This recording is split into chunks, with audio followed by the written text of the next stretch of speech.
اللهم صل وسلم على سيدنا محمد وعلى آل سيدنا محمد. خل المقادير تمضي لا تغالبها، فإن من غالب الأقدار مغلوب. إن القضاء لسيف لا يقاومه شيء من الخلق إلا وهو محبوب. وامشي رويدا مع الأقدار في مهل، فإن من يكره الأقدار متعوب. سلم وفوض لحكم الله محتسبا، فإنما الأمر مقضي ومكتوب.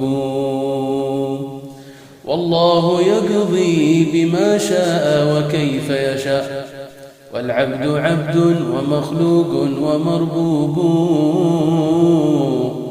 ولم يزل ربه الرحمن يكلأه،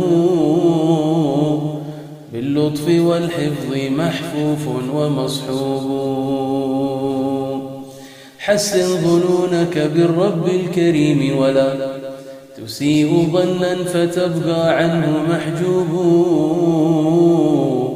واعمل لنفسك أعمالا تسر بها، فكل ما يفعل الإنسان محسوب. إن كان خيرا فخير سوف يحصده، أو كان شرا فتنكيل وتعذيب. يا ويل من ضيع الأعمار في زلل، وكل من كسبه الآثام والحوب. واطلب علوما مع إقبال مع عمل، فأنت بالعلم والأعمال مطلوب. واحذر زمانك هذا إنه زمن، به المناكير شاعت والمعايب. فكن وحيدا فريدا خاملا حذرا، فإن فيه الأقاويل الأكاذيب. والظلم فاش بلا لوم ولا نكر، وللمساكين تخويف وترهيب. فكن لبيتك حلسا لا تفارقه، إلا لشيء له في الشرع تصويب. واذكر إلهك ذكرا دائما أبدا، فالذكر بالذكر مقرون ومصحوب. وذاكر الله يجالسه، فاجلس مع الله تأتيك المواهب. واطلب من الله ما تحتاج أجمعه، يا ذا لديه والمطالب. لا تسأل الله كريم الوجه خالقنا، فعنده الفضل والإحسان مسكوب. واعكف على بابه في كل ما نفس، فإن نسيانه يا صاحبي حوب. وكن أخي بحبل الله معتصما، فكل حبل سواه فهو مقطوب. واسلك على سنة الهادي تفوز، وفي أولاك ترضى وفي أخراك محبوب. ففي اتباع النبي الخير أجمعه، عليه منا صلاة ربي يادوب. تغشاه والآل والأصحاب أجمعهم، ومن لمذهبهم في الخير منسوب. والحمد لله.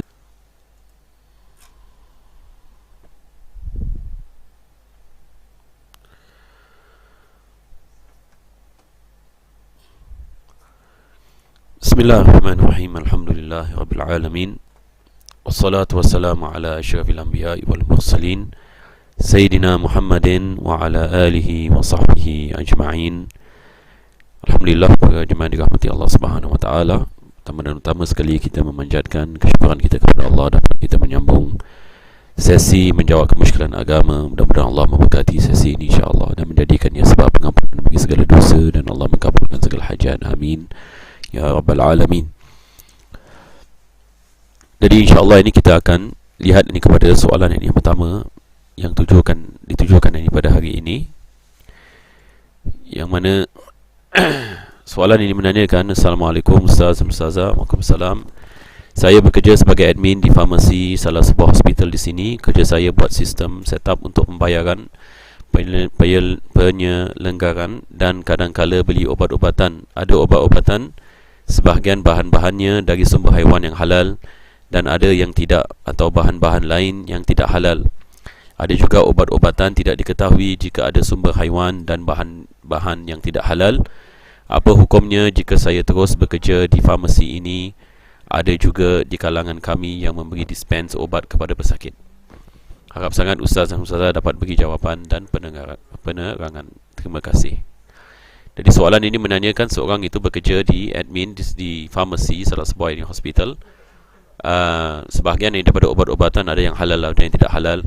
Jadi apa hukumnya bagi seseorang itu bekerja sebagai admin ataupun bekerja yang ini sebagai cashier, iaitu melakukan ini jual beli ini obatan. Jadi ini adalah yakni apa yang saya faham ini daripada soalan ini. Jadi pertama sekali adalah berkenaan dengan obat-obatan. Adakah dibolehkan kita menjual yakni obat-obatan yang mana kita sendiri tidak mengetahui, misalan sama ada dia halal ke tidak halal? Ini mungkin senario yang pertama ya. Sebab ada jenis ini obat-obatan yang kita tidak mengetahui ya, sama ada dia halal ke dia tidak halal sebagai misal. Maka dibalik ini kepada kaedah dalam ilmu usulul fiqh, asal bagi tiap-tiap perkara adalah mubah. Al-aslu fil asya' al-ibahah. Yani asal yang ini bagi ini benda-benda adalah dia adalah mubah. Kalau sekiranya kita tidak mengetahui sama ada perkara ini yang halal ataupun tidak, selagi mana kita tidak ada pengetahuan ataupun dalil dan sebagainya berkenaan dengan pengharaman ini sesuatu perkara, maka kita kembali ini kepada asalnya. Jadi asalnya ia tidak ia merupakan ini sesuatu yang halal, maka tidak ada masalah kita melakukan jual beli dengannya. Perkara ini yang kedua, kalau sekiranya obat tersebut ini sebagai misal mengandungi sedikit alkohol. Kalau obat itu mengandungi sedikit ini alkohol, kalau sekiranya dia merupakan alkohol yang terlalu sedikit sehingga kan alkohol tersebut yang ini sudah berubah yang ini sifatnya apabila ia bercampur dengan obat dan ia tidak boleh memabukkan, maka kita ada fatwa daripada Majma' Fiqh Islami yang mengatakan ia adalah halal, dimaafkan. Dimaafkan, maka ia adalah sesuatu perkara yang dihalalkan. Sama juga berkenaan dengan bahan yang di binatang-binatang yang tidak disembelih dan sebagainya yang tidak halal. Kalau sekiranya ia adalah sedikit dan ia bertukar yang ini sifat apabila bercampur ini dengan obat sehingga kan kita tidak menamakannya sebagai sisa daripada binatang itu, maka ini juga yang sebahagian ini ulama mengeluarkan fatwa berkenaan dengan ia adalah merupakan sesuatu yang dimaafkan ya, dimaafkan. Jadi berkenaan dengan alkohol yang terlalu sedikit boleh dimaafkan. Begitu juga dengan bahan yang tidak halal, kalau terlalu sedikit dicampur dengan obat-obatan sehingga yang berubah sifatnya, juga yang dihalalkan. Melainkan kalau ia merupakan bahan yang banyak, maka ia tidak halal. Begitu juga kalau sekiranya alkohol itu banyak sehingga kan ia boleh memabukkan sebagai misal, ataupun yang alkohol ini tersebut yang banyak dan ia tidak ini berubah ini sifatnya dan kontennya merupakan ini konten yang banyak, maka ia adalah perkara yang diharamkan. Kalau sekiranya kita mengatakan obat itu perkara yang diharamkan, maka ada juga ini soalan yang perlu kita menanyakan. Adakah pesakit-pesakit ada alternatif lain kalau sekiranya tidak memakan obat ini? Kalau sekiranya kita mengatakan tidak ada alternatif lain, para pesakit ini tidak ada alternatif lain, tidak ada obat yang seperti obat ini, maka di sini kalau sekiranya obat yang tidak halal ini, kalau sekiranya kita tidak ada alternatif yang lain, maka ia dibolehkan bagi sebahagian yang pesakit kalau sekiranya dia mempunyai kemudaratan, yakni misalan kalau dia tidak mengambil yakni obat ini.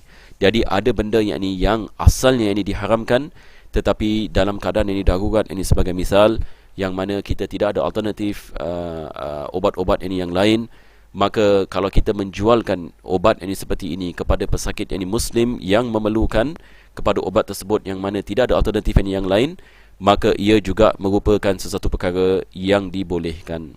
Ia juga merupakan satu perkara yang dibolehkan. Akhir sekali adalah berkenaan dengan obat-obatan yang tidak halal. Dengan kita yakin ini misalan ada bahan-bahan yang tidak halal di dalamnya, dan juga ada alternatif yang lain, yang misalan ada obat-obat yang halal yang mana pesakit ini boleh membelinya. Maka dalam keadaan seperti ini, kita apabila bekerja di farmasi ini sebagai misal, kita elakkan daripada kita melakukan jual beli bagi obat tersebut. Misalan kalau kita ada kawan yang bukan muslim, maka kita cuba berbual ini dengan dia, misalan ini kalau dia dapat faham ini keadaan kita, maka kita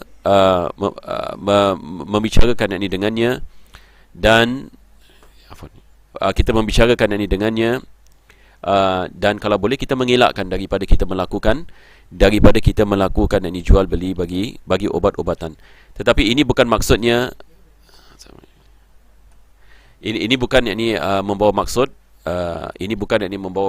kita tidak boleh bekerja di farmasi ataupun yang bekerja ini sebagai admin. Bagi obat-obatan yang dengan terang kita mengatakan tidak halal, maka kita elakkan daripada kita melakukan ini jual beli bagi obat-obatan ini tersebut. Kita ada pendapat misalnya dalam mazhab Hanafi yang mengatakan dibolehkan kalau kita melakukan ini jual beli kepada orang yang bukan Islam, tapi bukan ini kepada orang yang Islam. Ini kita ada pendapat ini dalam mazhab Hanafi yang agak ini ringan sedikit dalam ini masalah ini. Jadi saya harap apa yang saya sampaikan insya-Allah dapat ini difahami insya-Allah, ataupun dapat ini menjawab ini soalannya dengan ini keseluruhan. Sekarang kita pergi kepada soalan ini yang seterusnya. Assalamualaikum Ustaz Anwar. Waalaikumsalam. As a young adult, I am constantly surrounded by many of my friends who are in relationships with the opposite sex. I know truly well that this is haram, and inshallah I'm trying my best to refrain from such relationship. However, for the Muslims in this age range, the pressure to be in such a relationship is very strong, especially due to the fear of not being able to find a jodoh to get married with. Hence, I would truly appreciate your advice in dealing with this pressure, and how you personally motivated yourself to remain steadfast in guarding your morals, modesty at this age range. Shukran. This question is basically asking about the pressure that young people are experiencing when it comes to having boyfriend and girlfriend and all this relationship that is haram. How does one remain steadfast to avoid entering into such relationship, and out of the fear that one may not find any spouse in the future. Number one, I would like to say that I agree with you that being in this age range that you are in, and with all these influences around you and around any youths generally, this is something that has existed in the past for many years, and today maybe it is worse with the influence of social media and all this Western lifestyle and so on and so forth, to such an extent that having a boyfriend is a norm, having a girlfriend is a norm. And when you are with your friends and you have this peer pressure that you can have when you are mixing with such friends. What is important for you is to find friends who are God conscious. It is important for you to find friends who will remember you of Allah subhanahu wa ta'ala, friends who will assist you in obedience to Allah subhanahu wa ta'ala, seeking knowledge, friends that will motivate you, for example, to go to the masjid, to go to the majalis, for example, remembrance of Allah subhanahu wa ta'ala. You must look for good friends, and try to avoid being with friends that will pull you towards ma'siyah. So this is your challenge, because we must understand that human beings are created weak, that we are easily influenced by the surroundings around us. If you are with friends who are good, inshallah you become good. If you are friends and you become bad, If you are with any friends and you are bad, you will and become bad. And this is based on the hadith of the Prophet sallallahu alaihi wasallam, where the Prophet and he mentioned al-mar'u ala dini khalilihi, that the religion of a person is dependent on the religion of his friends. So if you have any good friends, then you will have any goodness from it.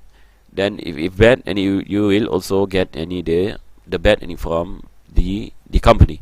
So this is the challenge. How are you able to put yourself in good friendships, and to remove yourself from this kind of friendships that will pull you towards acts of disobedience. Number 2, you need to exercise a lot of patience, and you do not be deluded by all these ideas that they are promoting, that you should have a boyfriend, you should have a girlfriend, so that it becomes easy for you when it comes to marriage. So at least you have understood your partner for many years, so you will not have any problems in the future when you get married. All these are the whispers of shaitan.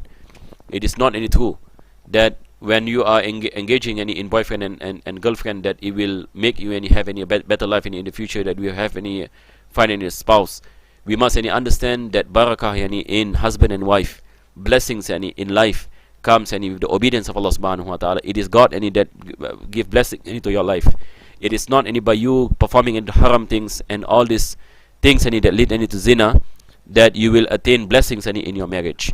Many of our youths they fell into the trick of shaitan and these western ideas, and thinking that by having boyfriend and girlfriend it will help them in finding a good spouse and all these things. You will find that people who used to have many boyfriends or girlfriends, look at their life today.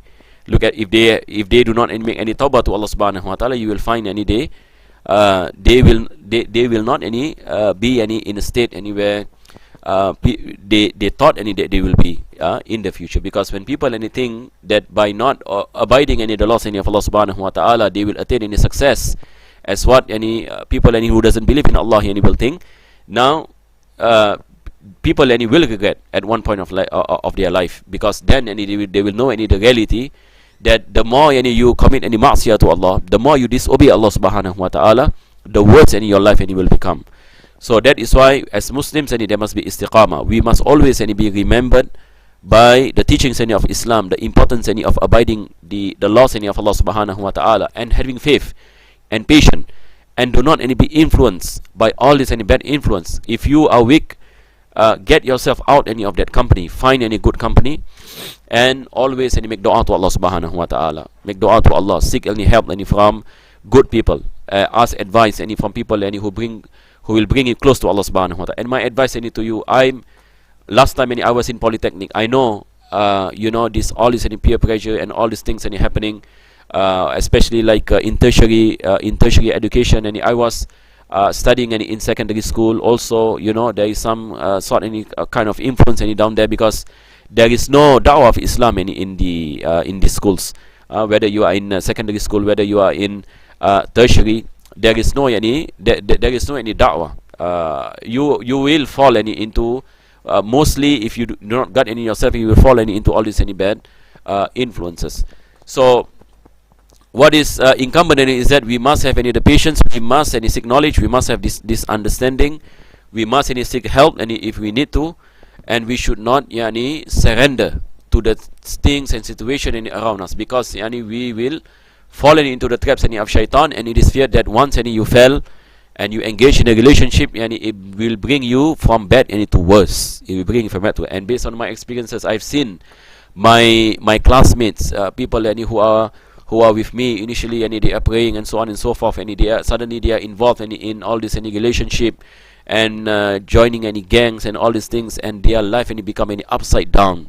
Their life becomes upside down. You don't see any barakah in their life. And look, you will see this after 10 years, after 20 years.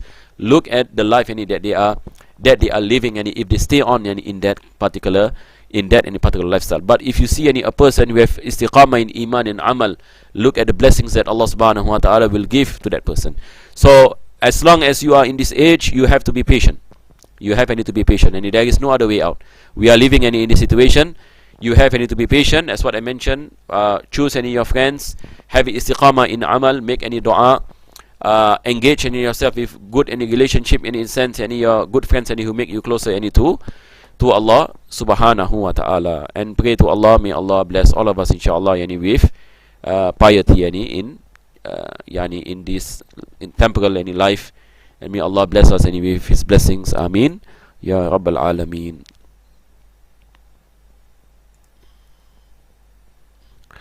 Soalan yang seterusnya menanyakan, Assalamu'alaikum Ustaz, saya harap Ustaz boleh bantu dan beri penjelasan. Saya baru-baru juga mula solat dalam sebulan begitu, tapi masih ada juga waktu yang tertinggal tanpa sengaja ataupun lalai. Isteri saya berkata kalau saya tak solat, saya tak boleh dapat hadiah malam Jumaat. Jadi soalan saya, boleh ke isteri saya rancang ataupun bagi peraturan seperti itu? Sekian, wassalam. Apa yang saya faham daripada soalan ini, seorang ini dia baru-baru nak mula solat dan isterinya mengatakan kepadanya, isterinya meletakkan syarat kepadanya, kalau dia tidak solat, isteri tidak akan memberikan hadiah. Kalau dia tidak solat, ini isteri tidak memberikan hadiah.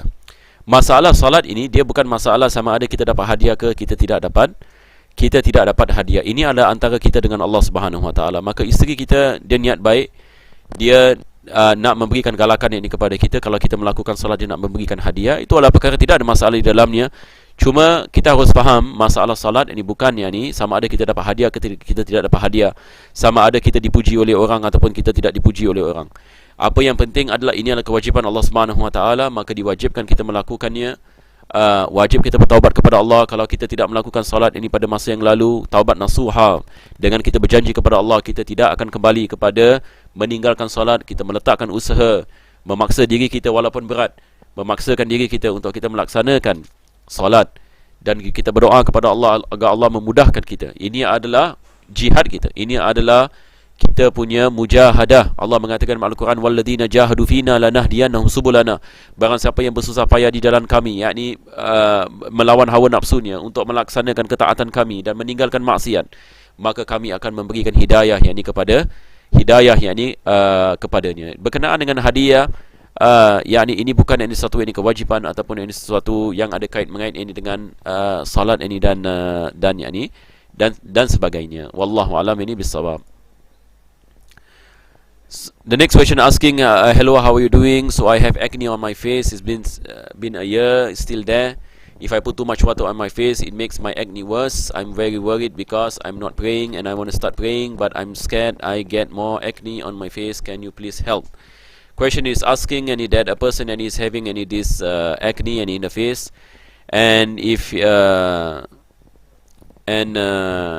or she is asking that if he start praying, he is afraid that the acne on the face can get worse. Now the thing is there is no any such thing that if you pray your acne will become worse. Why would praying while performing the prayers have any effect on the acne? Now if you are taking any ablution, washing your face is something that is beneficial in terms of facial cleanliness, and it helps to reduce your acne if your person constantly washing of the face. So when it comes into ablution there is no issue. But when it comes into prayers, the only time that your face have contact is when you do the sujood. When you do your sujood, and there is only the part of your face, not all of your face, that your forehead touches the ground. If you if you are worried that this part will make the acne worse, for example, then you should ask the doctor for advice. Is there any material that you can put at the place of sujood that you can make sujood on it? If you are a female, for example, there are certain types of silk that if you put your forehead on it, and it will not have any effect on your skin. Certain type of material. So if you are praying bring that material wherever you go. When you are praying when you put your prayer mat you put this material also at the place where you will put your forehead. That is to prevent your acne becoming worse. And prayer is still wajib whether you have acne or you have no acne, and this can be solved easily. As what I mentioned. You should look into the alternatives into this. And when it comes into wiping your face with your hands, this is sunnah. You can choose not to wipe. you can choose not to wipe. Maybe and you're concerned and is wiping any of the face and if your hands when you see a lot of people and you're doing it. But if you are afraid and that this will worsen any your acne, that you will touch in your face with your hands and that there are germs and so on and so forth, then no need any for you any to touch any your face. No need any for you any to touch any your face any when you perform any your prayers.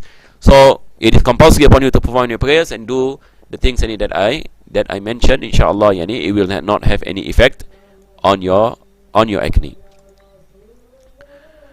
Assalamualaikum Ustaz, saya nak tanya, saya ada masalah keputihan kalau period saya dah habis tapi keluar color kuning. Itu dikira sebagai period ataupun tidak sebab saya was-was nak solat. Soalan ini menanyakan, seorang wanita menanyakan dia melihat kekuning-kuningan yang keluar daripada kemaluannya, maka kekuning-kuningan ini adalah daripada haid, tapi dengan syarat kita mengatakan kalau sekiranya ia keluar yakni selepas ini 24 jam. Sebagai misal yakni dia melalui haid yakni misalan selama 3 hari. Selepas itu dia mengatakan ada keputihan ada keputihan keluar. Ini kita mengatakan masih dalam haid. Selepas itu ada kekuningan. Ini juga dikirakan sebagai haid. Jadi bilakah haid itu habis? Apabila sudah tidak keluar apa-apa. Apabila sudah tidak keluar yakni darah, maka kita menghukumkan haid yang sudah habis. Tapi kalau kekuning-kuningan ini adalah daripada darah haid, melainkan kalau sekiranya ia kurang daripada 24 jam. Ia kurang daripada 24 jam sebagai misal, yakni dia dah terputus haid yakni misalan selama 16 hari. Selepas itu keluar kekuning-kuningan yakni kurang daripada 24 jam sebagai misal. Kurang daripada 24 jam. Selepas itu tidak keluar. Kalau ia darah keluar kurang daripada 24 jam, ia bukan haid. Tapi kalau ia lebih daripada 24 jam, maka kekuningan adalah haid, keputihan yang juga dikirakan sebagai haid. Inilah pendapat mu'tamad dalam madhab al-Imam Syafi'i.